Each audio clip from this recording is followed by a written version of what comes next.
Visit Sailrite.com for all your project supplies, tools, and instructions. Hi, I'm Eric Grant with Sailrite. In this tutorial video, we're going to show you how to make the platform cushion. This cushion has a top plate with boxing that is seamed at the corners. It can or doesn't have to include piping, and the fabric wraps around and is stapled to the back side. We have a separate video which highlights 7 different techniques to make a cushion. It should help you make an educated decision on which approach works best for your desired results. Click the link in the upper right-hand corner or in the description below to watch. Shown here are the key features of this type of cushion. This platform cushion utilizes a top plate and boxing pieces that must be sewn together. The cushion can be square, rectangular, or irregularly shaped. Piping can be added to this cushion type. If your platform cushion is square or rectangular and you don't want a piping edge, consider the quick and easy platform cushion instead. It's much easier to construct. A link for that technique is found in the upper right-hand corner. Let's get started. The first step is showing you how to use the calculator and then cutting the fabric to size. This platform cushion will have a top plate of fabric with boxing pieces that are sewn onto that top plate, so you can install piping if you like. The first step is to go to the Sailrite fabric calculator and enter the measurements that you desire for your platform cushion. You can find this calculator at the Sailrite website. Click on Cushions, then scroll down and click on Platform Cushions. Enter the desired size of your square or rectangular cushion here and the thickness, and then click on Calculate. Here in the key dimensions you can see the plate size of fabric that needs to be cut to size. You can also see the width of the boxing that you need to cut. The Sailrite fabric calculator for this platform cushion does not account for an irregularly shaped platform cushion. If yours is, don't follow the calculator to cut your fabric or foam to size. Instead, follow the steps here and continue watching this video to see how it's built. Okay, I finally got a new clear acrylic ruler, and I'm using a chalk pen, which actually works really well for these upholstery fabrics. And I'm going to mark my fabric to size. Now, this fabric is a 100% suction dyed acrylic fabric. And this one does have a right side, which is on top, and a back side that looks different. This 100% suction dyed acrylic is called Dura. It's exceptionally water, stain, and UV resistant, and makes great cushion material. You can get it at Sailrite. So this is our top plate, and I've already drawn on the boxing pieces. These boxing pieces are exactly the size of the plate, and our fabric calculator says that we need to make them 6 inches for our application. So that's what I've done.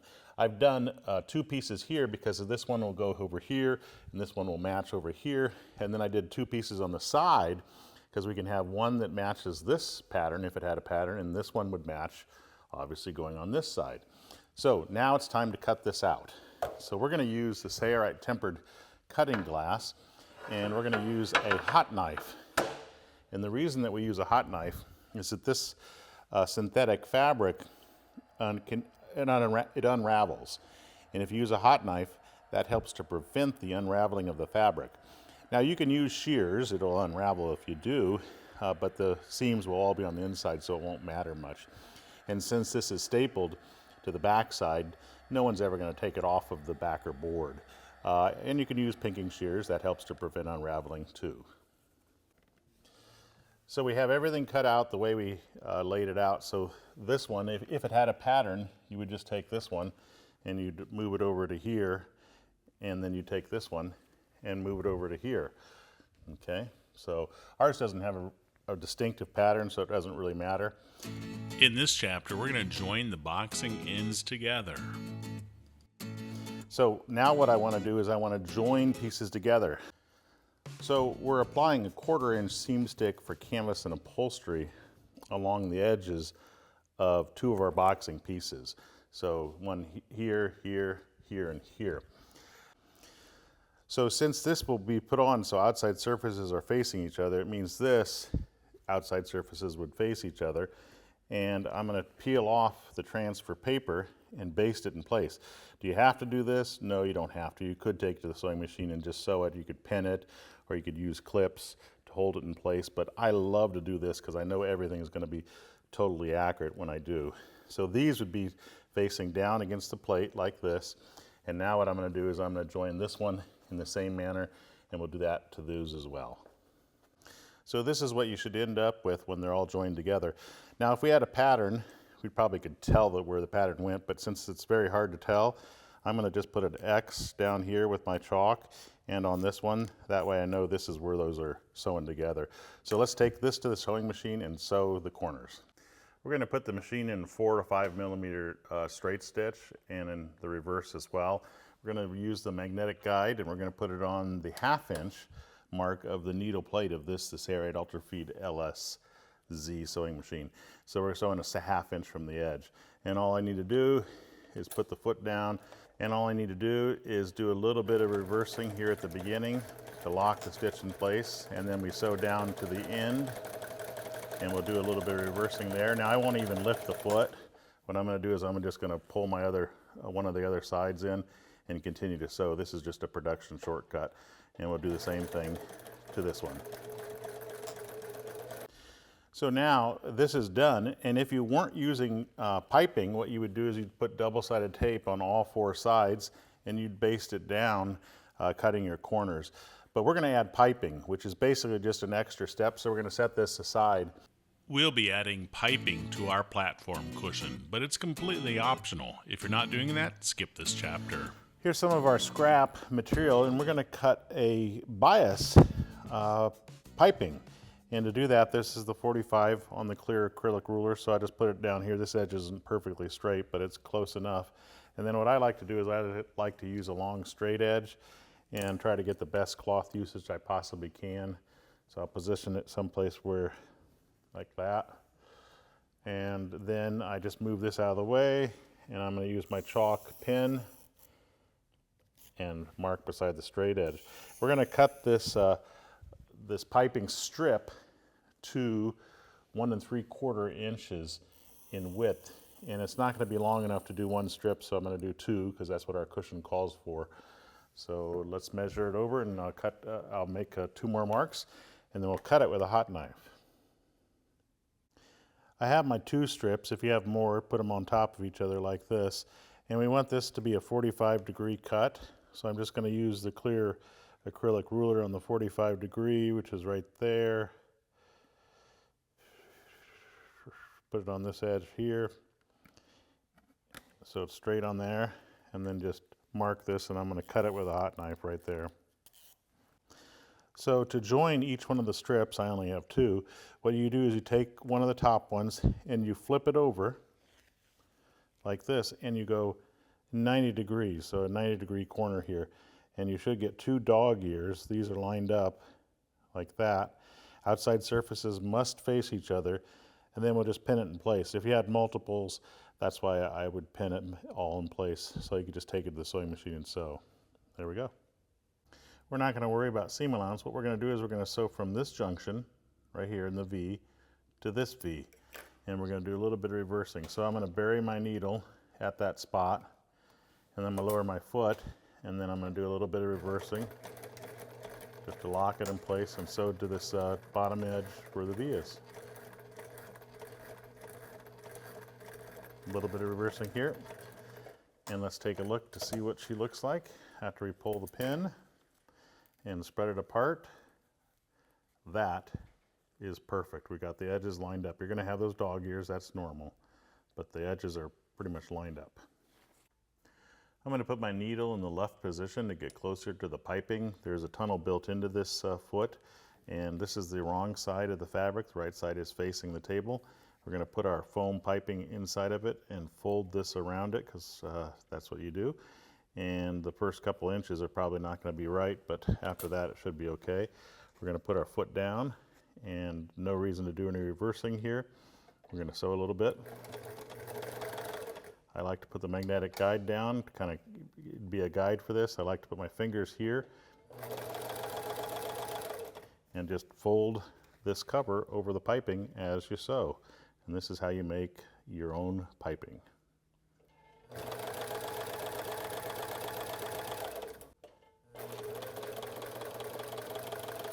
When I get to the part where I've joined them together, I like to splay this out so that it lays flat. You don't have to, but it definitely makes it better. So it's laid out flat, and then I fold it over like that, and I'll just sew over it.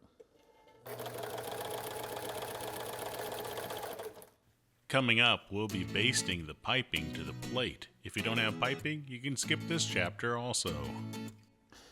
So what I'm going to do is I'm going to open up the end of this. That way we can actually make a finished beautiful edge when the other side comes around to join it. So I'm just ripping up a few stitches, and we'll rip up about 2 inches or so.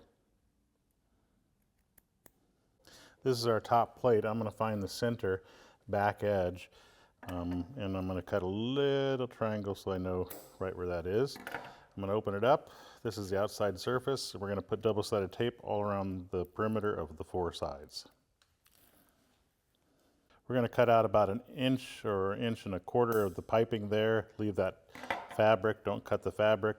We're going to peel off the transfer paper, revealing the glue all the way to here. We're going to start this so that the piping is in the center position.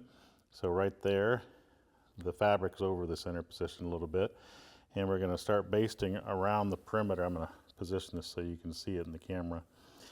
And we're going to, at our corner, what we're going to do is we're going to cut about 1/2 inch from the corner, going straight perpendicular from the cut edge of the piping, and peel off this side. And this is how we go around the corners. Okay, so now that cut, I'm going to try to keep my fingers out of the way, will allow it to open up. I'm going to put my finger on top of that so I can create kind of a 90-degree corner. That's what I'm desiring.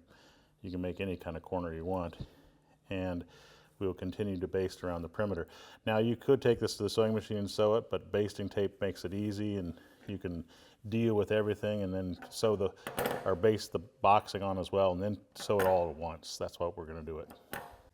So we're to the middle section where we need to join the ends of the piping together.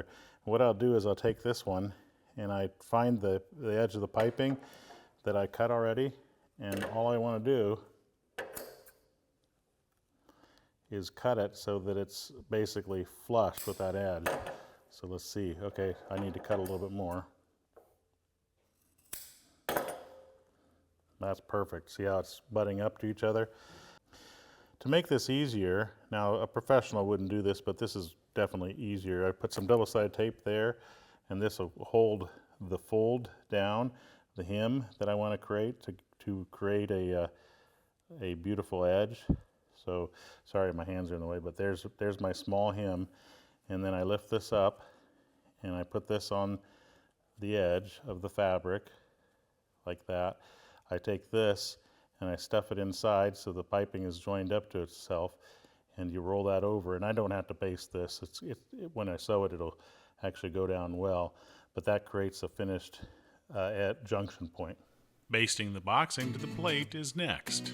Our plate has piping, but if yours does not, the process is still the same. Now I'm going to put the 1/4 inch seam stick for canvas and upholstery very close to the raw edge. I don't want to get it close to that piping all around the perimeter, and we're actually going to baste our boxing to this. If you didn't put piping on, you would just put the double-sided tape around the perimeter, then you'd baste the boxing on. But we put piping on. There's our X, so we're going to position it like this. That's how we intended it to be. And before we baste this on, you want to concentrate on the corners so you can create relief slits. And what I do is I do that right beside the stitch on the inside and go no deeper than our seam allowance. So just like that. And I'm going to do that to all 4 corners on the side that needs to be basted to the top plate. We're going to peel off the transfer paper, and we're going to baste the boxing on. We'll start at one of these sides, and the corner should basically fall right on that corner, like that. So this is almost right on that corner, and we want to be careful about stretching. We don't want to stretch a fabric. You can if you're too long or too short, but hopefully we're not going to be. Hopefully you can see this better. If we are too long, like right here, I'm just a little bit on the long side because you can see it's sticking over the edge a little bit. So what I'm going to do is peel it back a little bit, and I'll actually present a few little wrinkles in this. It's not wrinkles, it's just looseness. So I basically am shrinking up the boxing slightly instead of pulling on it so that I can hit my corner. And you can also pull on the plate if you want to, but you just don't want to do it too much because then you'll be off. So that's perfect right there. So then I'm going to go to this side and we will lay out this flange. And we'll start basting here. See that slit allows it to take the turn. And we're going to do this all the way around the perimeter. It's now time to sew those assemblies together. They're all held in place with basting tape. We're going to put the needle to the left to get closer to the piping. And we have a cording tunnel built into this. This is the middle position here. I'm going to put it under the presser foot, lower the presser foot, and no reason to do any reversing here. We're going to sew right next to that cording. I can feel the cording, but you really can't see it. When we get to a corner, let me show you what we do. So make sure the fabric is pulled out like that so you don't sew through any excess. And then keep your finger over here so you're pushing that piping towards the center foot and in the tunnel.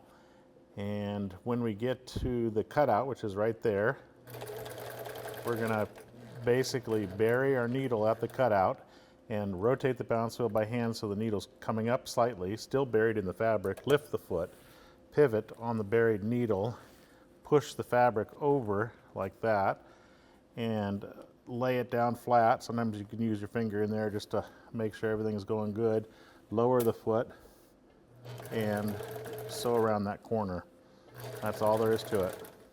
Cutting the foam to size is next. Refer back to the Sailrite fabric calculator and you can see the size of foam that you need to cut for your particular cushion size. I've marked my foam to size with a permanent marker, and you can use an electric kitchen knife that you use to carve a turkey for Thanksgiving, or you can use a Sailrite blade foam saw, which makes almost a perfectly vertical cut. We'll start with demonstrating the Sailrite blade foam saw. We're using Cushionrite premium foam. It is a high density foam, which means you can use it heavily and it will last for years without bottoming out. Nice cut. For this approach, what I do is I usually use the edge of a sacrificial table so that I can hold my blade straight, and I line the line up with the table and put a weight on top. If you plan on using your cushion occasionally, consider Cushionrite standard foam. It is a medium density foam. In short, if the foam is used heavily, the higher the density, the longer the life of the foam, while indentation force deflection, or IFD, has to do with how soft or firm the foam is when sat upon.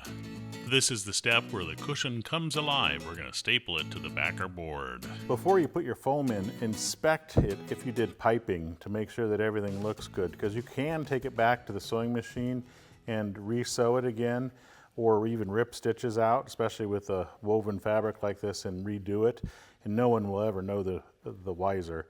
Ours looks good at all the corners and so forth, so I'm ready to proceed. So we just lay this out, and we've got our Cushionrite premium foam here. I'm going to put it inside of here, and the first thing you want to do is you want to work all the corners into their spot. Notice that we have plenty of boxing as far as height goes. So I'm going to massage the corners until I get the foam in exactly the spot I want, and I'm going to inspect it to make sure that I'm happy with it. Now it's really important to stuff the foam into the corners and make sure that it looks nice before you move on. So make sure you check each one of the corners. This is going to roll around to the side as soon as we put it on our backer board. I think I'm happy with the position. So now let's put our backer board on. So the backer board just goes on the back side. The backer board is a 1/4 inch smaller than the cut foam size. If your backer board has a lot of pressure at the corner, then what you need to do is you need to round the corners more. And that's not uncommon. So sometimes what I do is I just use a cup, and that way I can make all the corners pretty much the same just by doing that. And we'll actually round the corner to that degree on all 4. I'm going to fold down the edges, place my backer board centered, and then lift the fabric back up again. So we're going to lift this up, and we're going to check to see where the seam falls. And what I wanted to do is I want it to fall on the edge. Now if I pull on the fabric like I am here with my thumb, it creates a hard spot. So what you want to do is you want to kind of tighten a whole thing like this with your hand like that, and that kind of pulls it up evenly. So we can put some staples in here. And if you don't like it, you can take them out. Now I'm going to put them in about 1 inch away from the edge.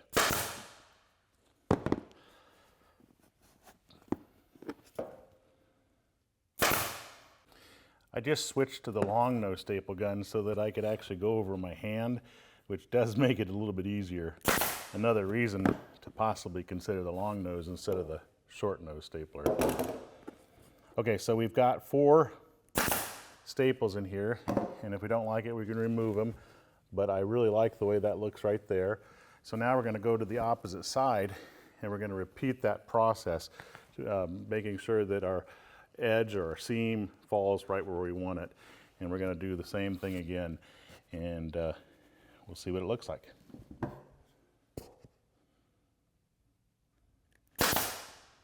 So if you look at that edge, we're not following where we want. So I'm going to just use a staple remover, and we're going to reapply these staples. This is not uncommon to get the fabric in the right spot, especially if you have a piping like this.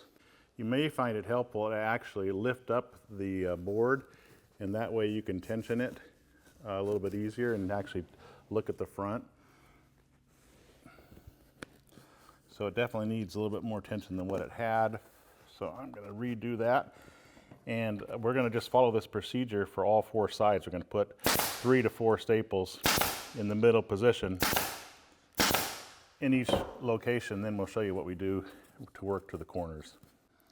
Okay, we have all 4 sides stapled, and it looks pretty good. We're going to work to one of these corners. Let's just work to this one.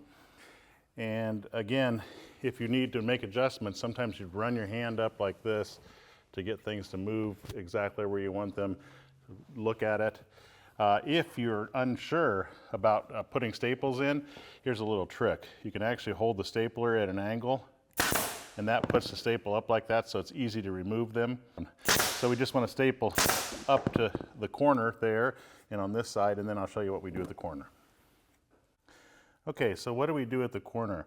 Well, there's all kinds of ways you can make the corner look good. You basically want the edge to look good. The back doesn't matter. But one way to do it is to actually pull this down and put a staple back here like that, and then take this and actually fold to that point, because it needs some to be folded, mainly because there's excess fabric at the corner.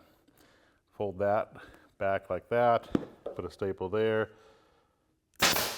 and then check your corner to make sure that it looks good. Sorry. Yeah, I'm pretty happy with that. I think that looks pretty good. So that's how we're going to deal with all of the corners. And we are going to come back after we're done doing all the corners, and we will put staples about that far apart all the way around. So there's what our cushion looks like. I think it looks pretty good. On the back side, if you have any excess fabric, you can trim it away. Just don't get too close to the staples. Adding a fabric backing to the back side of the backer board makes your project look better, but it's not necessary. This is cushion underlining material. It makes a great backer for platform cushions, and I need to cut it a 1/2 inch larger than my finished size. So I'm just using my chalk pen to mark it to the correct size for our cushion. This material can be cut with scissors. It doesn't unravel. I'm putting on the 1/4 inch seam stick for canvas, and I like to fold the corners with a 1/2 inch hem prior to stapling it to the underside. Now we'll just peel off the transfer paper, revealing that glue, and create our 1/2 inch hem. Now I'm not going to measure, I'm just going to go by eye. That's about right. So we're going to do this on all 4 sides. So our hems are going to face down, and you can modify the hems if the staples are showing up or if the corners are falling off. Mine are really close to the corners, but I think it's going to be good. So those are my staples that are furthest out. And then I know you're probably saying, well, you're still going to see staples. Yeah, I am, but they're going to be very precise. So I'm actually going to go around the perimeter like this, being careful and try to space them about this far apart from each other so it'll look really good. So we're going to do that all around the perimeter. This cushion underlining is an option, but it really dresses up the bottom side of your platform cushion with a backer board. She's done. The materials and the tools list is coming up next. For our decorative fabric, we chose Outdura upholstery fabric that's 100% suction dyed acrylic, great for indoor and outdoor use, available at Sailrite. This video is part of a set of 6 tutorials showing different techniques to sew cushions. Click on the playlist to see others. If you like this video, be sure to give it a thumbs up and subscribe and click the bell to be notified of new tutorial videos when they become available. I'm Eric Grant. Thanks for watching.